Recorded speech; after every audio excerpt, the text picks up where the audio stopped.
Hi, welcome back. So in this section, we're going to discuss the list comprehensions and the nested list comprehensions in much more details. List comprehensions actually provide a conscious way to create lists. Let's start with a simple example. Let's assume I'm about to ask you to create a simple list that have square root for the first 10 numbers. First of all, maybe we can create an empty list, and then after that, we create a for loop in range of the first 10 numbers as we required. A list of s, append, print the list of s.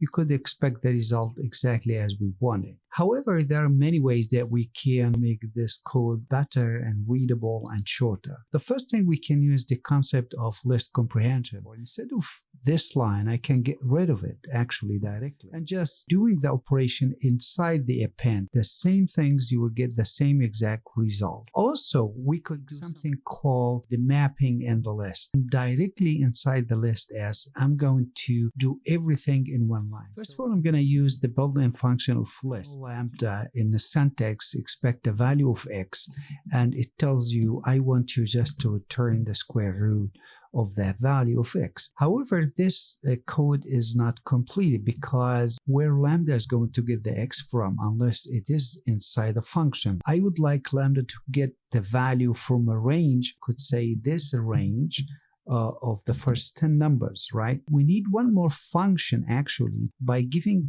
this two lines to take the first input here, the lambda, and do the operation, and the second one is going to be the range of lambda expected value of x, and that is the built-in function of called map. Run this, I could have the exact same result that I have done before with one line. Looks like readable and much more comprehend. However, I can do better. I'm going to create a list, and inside that bracket I would like to return the square root of x, whereby x is just a loop of range in the first 10 numbers. So you can see the two results are just identical to each other. One more thing, list comprehension actually consists of brackets containing an expression followed by 4 clauses, then 0 or more 4 or even if clauses.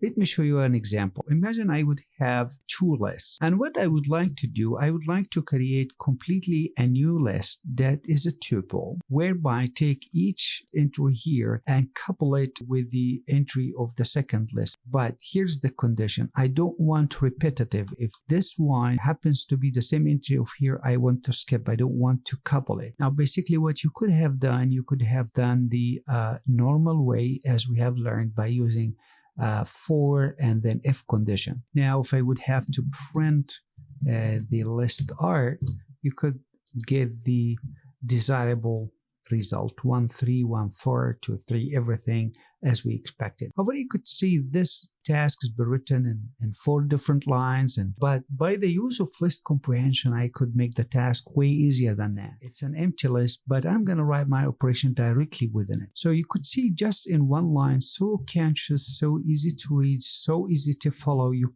could get the exact same result.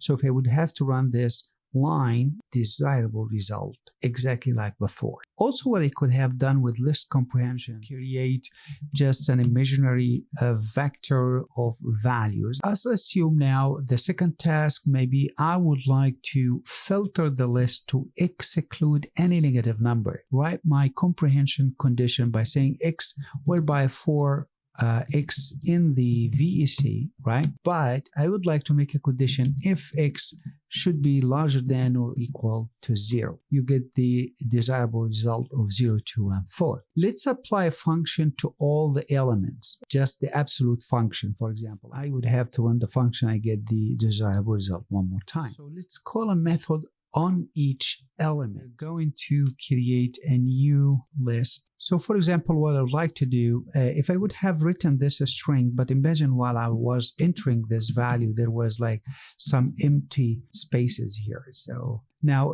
let me just print the lang list on this. You could see that the result exactly as expected by assuming that every empty line was considered to be printed. Like actually to call the same exact list, but I don't want these empty lines. I want to clean up before that. I would have to create a list exactly as I did, but this time I would like to call for example, the entry of x dot strip, all right? And this is a built-in function that considered to strip the string from whatever indication that you could enter in here. Just let's take for this entry that we have done in the lang list, all right? So if I would have to print this one more time, you could see now all the empty lines have been stripped out. So I hope now the idea of list comprehension is quite clear to you and how powerful it is to understand and comprehend while you're writing your own code. Also, we're gonna be looking at